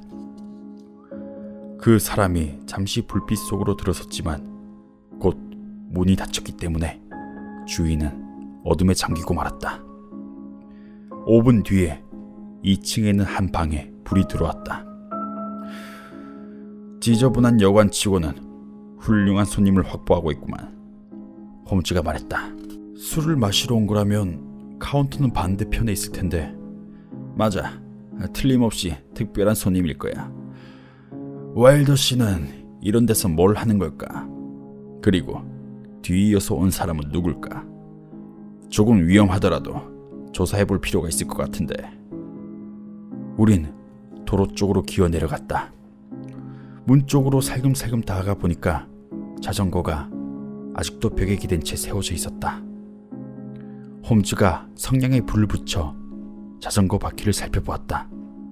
그리고 그것이 덜로페사 바퀴란 사실을 확인하곤 기쁘다는 듯이 빙그레 웃어 보였다. 문 위에 불이 들어온 방이 있었다. 저 방 안을 들여다보도록 하세. 왓슨, 미안하지만 벽을 잡고 등을 좀 굽혀주지 않겠나? 홈즈가 말했다. 내가 등을 굽히자 홈즈는 가볍게 내 어깨 위로 뛰어올랐다. 그리고 금방 밑으로 다시 내려섰다. 그만 가세, 왓슨. 오늘은 아침부터 일을 너무 많이 했어. 모을 수 있는 단서는 전부 모은 것 같아. 학교까지 꽤 거리가 있으니까 빨리 돌아가는 게 좋겠어. 황무지를 가로질러 돌아가는 도중 홈즈는 거의 말을 하지 않았다. 그리고 돌아와서도 학교로 들어가지 않고 전보를 치겠다며 혼자 매끌턴 역으로 가버렸다. 그날 밤 늦게 헉스터블 교장을 위로하는 홈즈의 목소리가 옆방에서 들려왔다. 얼마 후 홈즈는 이른 아침 황무지로 나가기 전에 생기에 넘치는 모습으로 내 방으로 들어왔다. 왓슨, 모든 일이 잘 풀리고 있어. 약속하겠는데 내일 저녁까지는 이번 사건을 해결해 보이겠네. 이튿날 아침 11시 홈즈와 나는 그 유명한 홀더네스 저택의 가로수 길을 걷고 있었다. 우린 엘리자베스 왕조풍의 커다란 현관에서 공작의 서재로 안내되었다. 서재에서는 제임스 와일더가 우릴 기다리고 있었다. 표면적으로는 예의 바르고 침착한 태도로 우릴 맞아들였지만 불안해 보이는 눈빛이나 때때로 내비치는 굳은 표정으로 봐선 어젯밤에 느꼈던 격렬한 공포가 아직 남아있는 것처럼 보였다. 죄송하지만 각하는 기분이 지금 매우 언짢으셔서 방에 계십니다. 어제 오후 당신들이 발견한 끔찍한 소식을 헉스터블 교장 선생님의 전보로 들으시고 몸이 많이 쇠약해지셨습니다. 제임스 와일더가 말했다. 난 공장님을 꼭 뵈어야겠습니다, 와일더 씨. 하지만 방에 들어가셔서 그 누구도 만나려 하지 않으십니다. 그럼 그리로 가야겠군요. 아마도 주무시고 계실 겁니다. 상관없어요. 난 어쨌든 가봐야겠으니까. 홈즈가 절대로 물러서지 않겠다는 싸늘한 태도를 취했다. 와일더도 그를 막을 수 없다는 사실을 깨달은 것 같았다. 그럼 어쩔 수 없군요. 당신이 오셨다고 전해드리겠습니다. 공작은 30분이나 지나서야 모습을 드러냈다. 어제 아침에 봤을 때보다도 얼굴은 더 창백했고 등도 굽어서 완전히 다른 사람처럼 늙어 보였다. 공작은 정중하면서도 선천적으로 타고난 위험 있는 태도로 우리에게 인사를 한 뒤 책상 앞에 앉았다. 붉은 수염이 책상 위까지 길게 늘어졌다. 그래, 홈즈씨. 무슨 일인가요? 홈즈는 공장 옆에 서 있는 와일더에게 시선을 떼지 않았다. 카카, 와일더 씨가 옆에 계신다면 제가 이 이야기를 하는데 좀 불편할 것 같습니다. 와일더는 불그락불그락하는 얼굴로 홈즈를 노려보았다.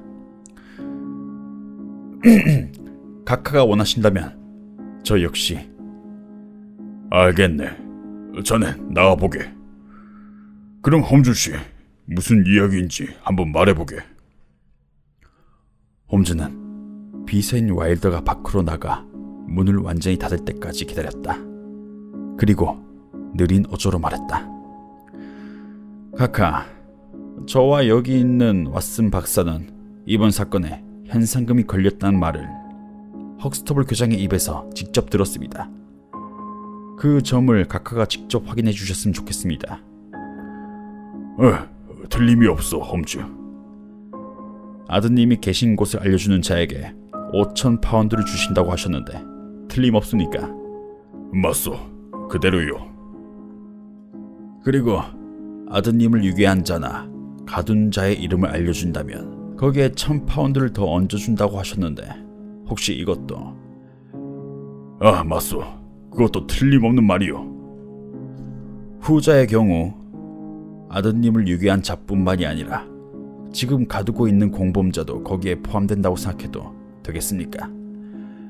말할 필요도 없이 전부 맞소. 홈즈, 이번 일만 제대로 해결해준다면 자네에게 불평을 들을 만한 대접을 할 이유가 어디에도 없지 않겠소. 공작이 답답하다는 듯이 소리를 질렀다. 그 말을 들은 홈즈가 아주 기쁘다는 듯한 표정으로 가느다란 손가락을 비벼댔기에 난 놀라지 않을 수가 없었다. 홈즈만큼 금전에 연연하지 않는 시원시원한 사람은 그리 흔치 않기 때문이다. 그럼 그 책상 위에 있는 것이 카카의 수표책 같습니다만 지금 6,000파운드짜리 수표를 만들어 주신다면 매우 감사하겠습니다.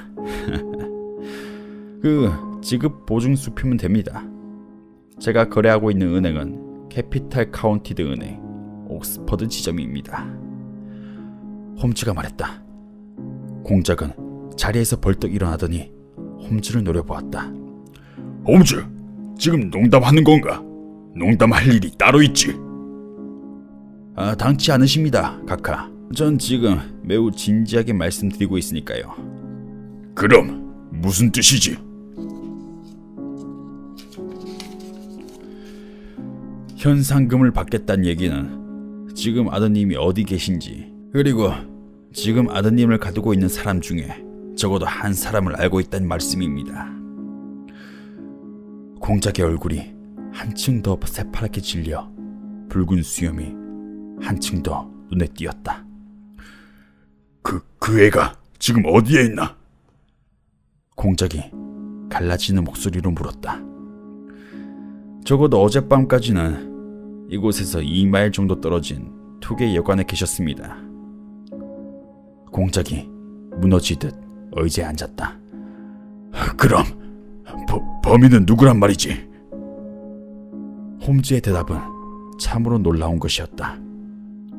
홈즈는 성큼성큼 공작 옆으로 다가가 그의 어깨에 손을 얹었다.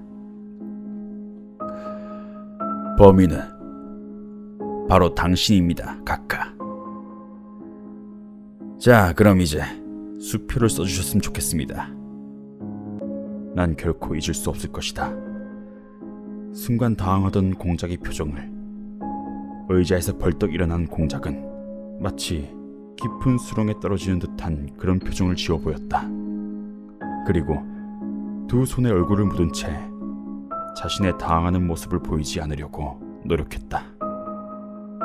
잠시 후 공작이 얼굴을 가린 채 말했다. 어디까지 알고 있는 거지?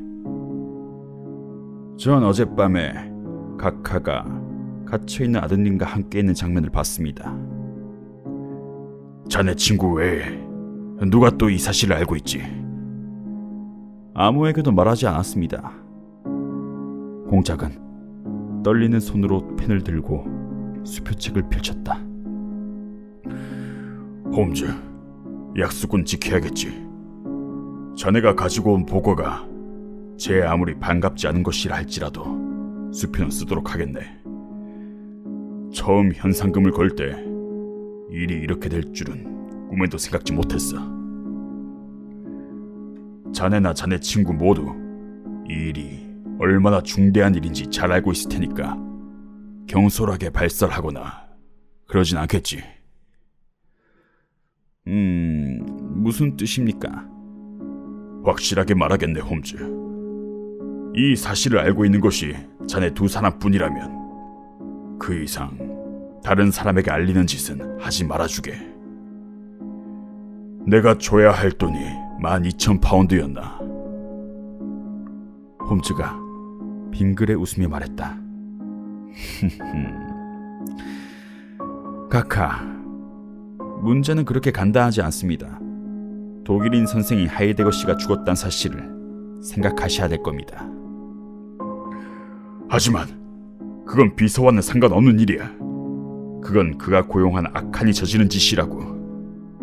카카, 제 생각을 말씀드리자면 하나의 범죄가 원인이 되어서 또 다른 하나의 범죄가 일어났을 경우에 원인이 된 범죄에 관계한 사람은 뒤에 일어난 범죄에 도덕적으로 책임을 져야 한다는 것입니다. 도덕적으로 말인가? 홈즈, 확실히 자네의 주장이 옳을지도 모르겠네. 하지만 법률적으로 보자면 꼭 그렇지만도 않을 거야. 실제로 비서가 사람을 살해한 현장이 있었던 것도 아니고 살인과 같은 행위를 매우 혐오스럽게 여기고 있으니까 그에게 죄를 물을 순 없을 거야. 하이데거 선생이 죽었다는 사실을 알고 바로 내게 모든 걸 털어놓았어. 그만큼 놀라기도 하고 후회도 하고 있단 말이지. 실제로 1시간도 지나지 않아서 살인자와 연을 끊었어. 홈즈, 부탁하네. 그 사람을 살려주게. 살려줘. 공작은 귀족다운 행동 같은 것은 완전히 잊은 채 주먹을 흔들며 방안을 서성였다. 잠시 후 드디어 마음이 가라앉았는지 책상 앞에 앉아 말을 꺼냈다. 자네가 누구한테도 말하지 않고 가장 먼저 내게 와준 것에 감사하오. 덕분에 나와 우리 가족의 명예를 위해서 어떤 행동을 취해야 할지 이야기를 나눌 수 있게 되었기 때문이오. 그렇습니다, 카카. 저도 가능한 한 도움을 드리고 싶습니다. 하지만 그러기 위해서는 솔직하고 자세하게 마음을 털어놓아서 사건 전체를 정확하게 알고 있을 필요가 있습니다. 전 제임스 와일더 씨에 대해서 카카가 하신 말씀을 충분히 이해하고 있으며 그가 살인범이라고는 생각하지 않습니다. 진짜 범인은 도망쳤네. 공작이 말했다. 카카, 저에 대한 소문을 아주 조금도 못 들으신 모양입니다. 한 번이라도 들으셨다면 제가 그렇게 쉽게 범인을 놓칠 리 없다고 그런 사실을 알고 있을 겁니다. 그렇다면 루빈 헤이즈는 제 제보로 어젯밤 11시에 체스터필드에서 체포되었습니다.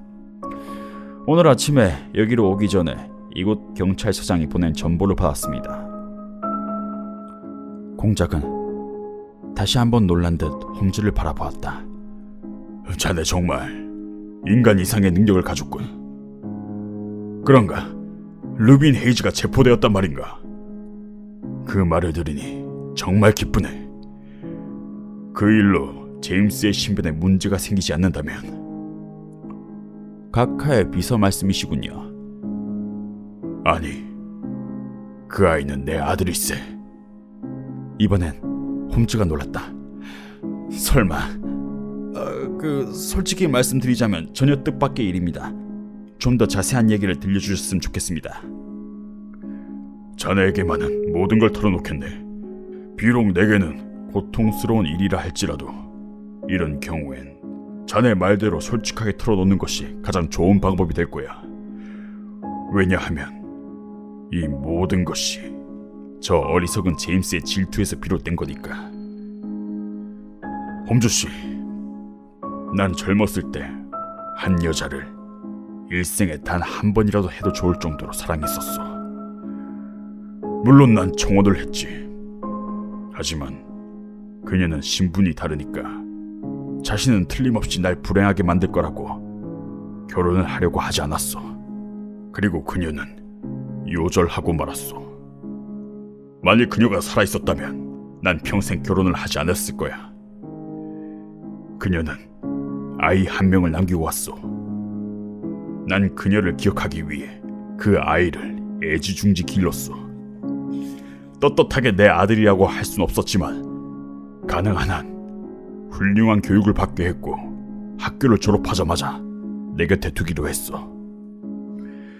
그런 제임스가 드디어 내 아들이란 그 비밀을 알고 그 후부턴 자신에게는 내게 요구할 만한 충분한 권리가 있다고 해서 큰 소리를 치기도 하고 비밀을 들춰내 내게 무리한 요구를 하기도 했어. 지금의 아내와 헤어져 살게 된 것도 그런 제임스의 행동과 관계가 있어. 특히 제임스는 내 상속인인 어린 셀타이어를 한없이 미워했어. 그런 제임스를 왜 그렇게 애지중지하며 곁에 두었는지 이상하게 생각할지도 모르겠군. 그건 제임스가 죽은 그 여자를 쏙 빼닮았기 때문이요. 그녀의 아름다움을 전부 물려받아서 옛 기억을 하나하나 떠오르게 했고 사랑했던 그 여자를 위해선 어떤 고통도 감수할 수 있다고 그렇게 생각했기 때문이요. 하지만 제임스는 어린 셀타이어에게 무슨 짓을 할지 몰랐기 때문에 헉스터블 교장에게 그 아이를 맡긴 거요. 악당 루빈 헤이즈가 운영하고 있는 투게 여관은 원래 내 소유였어. 집세를 받으러 왔다 갔다 하는 동안에 제임스는 그 악당과 친해지게 됐어. 그리고 셀타이어의 유괴를 계획한 순간 그를 이용해야겠다고 생각하게 된 거요. 사건이 있기 하루 전에 내가 셀타이어에게 편지를 보냈다는 사실을 기억하고 있을 거요. 제임스는 그 편지 봉투를 뜯어 자신의 편지도 함께 넣어 보냈소. 제임스의 말에 의하면 그 편지는 어머니를 만나게 해줄 테니까 학교 뒤에 있는 드문드문한 숲에서 기다리고 있으란 그런 내용이었어. 그날 저녁 제임스는 자전거를 타고 숲으로 가 셀타이어를 만났어. 그리고 어머니가 만나고 싶어 하는데 지금 황무지에 있으니까 밤에 다시 여기로 나오면 말을 준비해온 남자가 기다리고 있다고 어머니가 있는 곳으로 데려다 줄 거라고 이렇게 말했어. 셀타이어는 제임스의 말에 조금의 의심도 품지 않았어. 그래서 제임스의 말대로 학교에서 빠져나왔고 루빈 헤이즈는 망아지와 함께 그 아이를 기다리고 있었지. 셀타이어가 말에 타자마자 바로 출발했어. 그 후로 일어난 일은 제임스도 어제가 되어서 비로소 알게 된 듯한데 두 사람을 따라오는 사람이 있었어. 루빈 헤이즈는 뒤쫓아오는 사람을 봉으로 때려 죽였어. 셀타이어를 여관으로 데려간 그 악당은 셀타이어를 2층에 있는 방에 가뒀어. 그리고 자신의 아내에게 감시하도록 했지.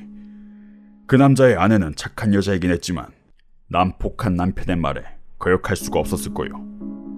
그게 이틀 전의 일이었어. 자네를 만나기 전에 다 있었던 일이지. 나 역시도 자네들과 마찬가지로 진상을 전혀 모르고 있었어. 홈즈는 고개를 끄덕이며 공작의 말을 듣고 있었다. 제임스 와일더가 공작의 아들이었다는 점을 제외하면 전부 그의 추리와 똑같을 것임에 틀림이 없었다. 제임스 와일더는 왜 유괴를 계획한 겁니까? 홈즈가 물었다. 셀타이어가 법률에 의해 지정된 상속인이란 점에 불만을 품고 있었는 것 같아. 셀타이어를 유괴한 뒤에 내게 셀타이어를 법률상의 상속인에서 제외시키라고 그런 요구를 할 생각이었던 거요. 그렇게 하면 내 유언으로 자신이 상속할 수 있을 거라고 생각했으니까 무슨 짓을 해도 내가 결코 경찰에 신고하지 않으리라. 그런 점을 잘 알고 있었던 거요. 6회 후에 조금 시간이 지난 다음에 나와 그런 협상을 하려고 했는데 사태가 너무나도 빨리 진행되어 그럴 여유조차 없었던 거요. 자네가 하이데거 선생의 사체를 발견한 일로 해서 그 음모는 완전히 무산되고 말았어. 마침 제임스와 내가 이 방에 있을 때 하이데거 선생의 사체가 발견되었다는 헉스터블 교장의 전보가 도착했어. 겁을 먹은 제임스는 결국 모든 사실을 내게 털어놓았어. 그러면서 사흘 동안만 이 사실을 비밀로 해달라고 부탁했지. 그 사이에 공범자가 달아날 기회를 만들어주고 싶다고 했어. 울며 매달리는 제임스의 청을 난 한 번도 거절한 적이 없었어. 제임스는 서둘러 자전거를 타고 그 악당에게 사실을 알리러 갔어. 해가 저문 후 나도 셀타이어를 만나러 갔어. 셀타이어에게 별 탈은 없었지만 눈앞에서 사람이 살해당한 모습을 봤기 때문에 완전히 겁에 질려 있었어. 사흘 동안 아들을 그대로 두자니까 가엾은 생각이 들었지만 아들이 있는 곳만을 경찰에게 알리고 하이데거 선생을 살해한 범인을 모르겠다고 할 수도 없었어. 그리고 그 범인에게만 벌을 가하고 제임스에게는 그것이 미치지 않게 할 방법도 떠오르지 않았기 때문이요. 하는 수 없이 사흘을 기다리기로 했어. 그래서 루빈 헤이지의 아내에게 아들을 잘 돌봐달라고 부탁하고 집으로 돌아왔어. 이것이 내 솔직한 이야기요. 이젠 자네가 솔직하게 들려주길 바라네. 앞으로 어떻게 해야 좋을지 자네 의견을 들려주게. 알겠습니다. 우선 법률상의 문제부터 말씀드리자면 각하는 매우 심각한 일을 저지르셨습니다. 각하는 중죄인의 범죄를 눈감아 주셨을 뿐만 아니라 그의 도주를 도왔습니다. 제임스 와일더 씨가 루빈 헤이지에게 도주용으로 건네준 돈이 각하의 주머니에서 나온 것이라고 생각되기에 이런 말씀을 드리는 겁니다. 홈즈가 말하자 공작은 그 말에 수긍하듯 고개를 숙였다. 홈즈가 말을 이었다. 이건 매우 중요한 문제입니다. 하지만 그보다 더 중요한 것은 셀타이어 경에 대한 각하의 태도입니다. 각하는 그 더러운 여관에 셀타이어 경을 남겨놓고 사흘 동안 지내게 할 생각이었습니다. 제임스와 굳게 약속을 했기 때문에 죄를 저지른 아들을 위해서 죄 없는 아들을 공경에 처하게 한다는 게 그게 옳은 일입니까? 이대로 둔다면 언제 또 유기를 당하게 될지 모릅니다. 그런 약속 때문에 셀타이어 경을 괴롭히다니 더 이상은 보고만 있을 수 없습니다. 자존심의 상처를 받은 공작의 얼굴이 붉어지기 시작했다. 귀족으로 태어나서 지금껏 이처럼 엄격하게 질책을 받은 적은 한 번도 없었을 것이다. 하지만 양심의 가책을 느꼈는지 공작은 아무런 말도 하지 않았다. 제가 힘이 되어드리도록 하겠습니다만 대신 조건이 하나 있습니다. 지금 배를 울려서 하인을 불러주십시오. 그리고 그 하인에게 제 마음껏 명령을 내리도록 해주십시오. 공작은 아무런 말도 하지 않고 배를 울렸다. 하인이 들어오자 홈즈가 말했다. 이봐, 이 말을 들으면 자네도 기뻐하겠지. 셀타이어 경을 찾았네. 바로 마차를 타고 투게 여관으로 가서 경을 모시고 왔음 하네. 하인이 기뻐하며 밖으로 나가자 홈즈가 말했다. 전 경찰이 아닙니다. 정의가 실현될 것이란 사실을 확인한 이상에 지난 일을 가지고 누구를 책망하거나 그럴 생각은 없습니다. 루빈 헤이지 앞에는 교수대가 기다리고 있겠지만 그를 돕고 싶은 마음은 없습니다. 법정에서 무슨 말을 할지는 모르겠지만 각하의 힘이라면 입 다물고 있는 것이 좋을 거라고 생각하게 만드는 것도 그리 어려운 일은 아닐 겁니다. 그리고 이쪽에서도 입을 다물고 있으면 유괴를 방해하려 했기 때문에 사람을 죽였다는 사실은 밝혀지지 않을 수도 있습니다. 가령 밝혀진다 해도 몸값 때문에 혼자서 한 일이라고 그렇게 해석할 겁니다. 한마디 충고의 말씀을 드리는데 제임스 와일더 씨를 이대로 곁에 둔다면 앞으로 골치 아픈 일들이 계속해서 일어날 겁니다. 제발 그것만은 피하기 바랍니다. 홈즈, 그건 나도 잘 알고 있네. 제임스는 이미 영원히 내 곁을 떠나 오스트레일리아로 가서 자신의 미래를 개척하기로 마음먹었어.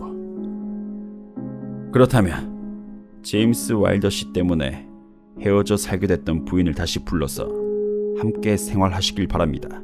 그것이 셀타의 경을 행복하게 해주는 길이라고 생각됩니다. 그 일이라면 이미 손을 썼어. 오늘 아침에 편지를 써보냈지. 홈즈가 자리에서 일어났다. 아, 벌써 손을 쓰셨습니까? 우리의 이번 북아일랜드의 여행이 여러 사람에게 행복을 가져다 준 것 같아서 정말 기쁩니다. 그리고 마지막으로 한 가지 더. 이것도 그리 대단한 문제는 아닐 겁니다만 확실히 해두고 싶은 일이 있습니다. 루빈 헤이즈는 자신의 말에 소 발자국처럼 생긴 편자를 박아 놓았습니다. 이 기막힌 생각은 제임스 와일더 씨의 머리에서 나온 것일까요? 이 말에 심하게 놀란 공작은 잠시 생각에 잠겨 있다가 방문을 열어 박물관으로 쓰고 있는 커다란 옆방으로 우리를 안내했다. 그리고 한쪽 구석에 있는 유리 진열장으로 데리고 가더니 다음과 같이 적혀있는 설명문을 손가락으로 가리켰다. 이 편자는 홀더네스 저택의 바깥쪽 해자에서 출토된 것이다. 말에 사용하는 것인데 바닥이 소의 발바닥처럼 생겨 추적자를 따돌리는 데 사용됐다. 중세의 약탈을 일삼았던 홀더네스의 기사들이 사용했던 것으로 추정된다. 홈즈가 진열장의 문을 열었다. 그리고 손가락을 적신 다음에 편자 위를 문질렀다. 그러자 손가락 끝에 최근에 묻은 듯한 진흙이 희미하게 묻어났다. 조용히 문을 닫은 홈즈가 말했다. 이것이 북부에 와서 본 것 중에 두 번째로 흥미로웠던 물건이었습니다. 그렇다면 첫 번째는? 홈즈가 가만히 수표를 접어 조심스럽게 수첩의 갈피에 끼워 넣은 다음에 말했다. 전 가난한 사람입니다, 각하. 그리고 아주 소중한 물건을 다루듯 수첩을 가볍게 두드린 뒤 안쪽 주머니 깊이 찔러 넣었다. 네, 여러분. 이렇게 프라이어리 학교 끝이 났습니다. 제가 내일 3시까지 등교니까 조금 여유가 있어서 오늘 녹음하게 됐습니다. 다들 즐거우셨으면 좋겠습니다. 그럼 잘 자요.